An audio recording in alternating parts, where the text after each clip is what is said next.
दोस्तों, यदि आप अपने बच्चे के लिए प्लानिंग कर रहे हैं या फिर आपका बच्चा 1 साल से कम का है तो आपको उसकी रिटायरमेंट की प्लानिंग आज ही कर देनी चाहिए।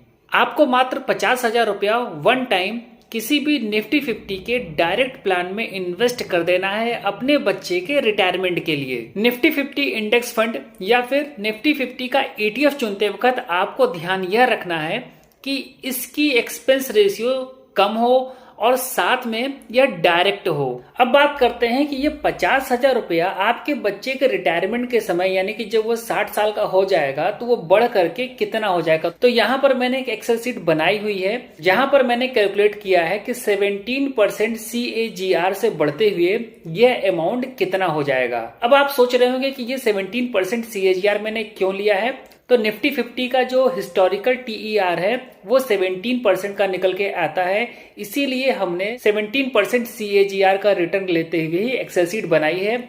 इस एक्सेल शीट में आप देख पा रहे होंगे कि यह जो पैसा है जो कि 50,000 रुपये हमने एक बार निवेश किया था 60 सालों में बढ़ते हुए ये आपको यहाँ पर दिखाई देगा कि 61.67 करोड़ रुपया हो गया है। अब आप में से बहुत सारे लोगों के मन में यह सवाल आ रहा होगा कि भाई उस समय महंगाई भी तो बढ़ चुकी होगी। आपकी बात बिल्कुल सही है। तो उस समय यानी कि आज से 60 साल बाद जो 61 करोड़ रुपया है वो कितना अमीरियत महसूस करवाएगा, जितना आज की तारीख में आपके पास में 3.3 करोड़ रुपया होता। जितना अमीर आप उस पैसे में महसूस करते उतना ही अमीर आपका बच्चा 60 साल बाद जब वो रिटायर होगा तो 61.67 करोड़ रुपया में महसूस करेगा।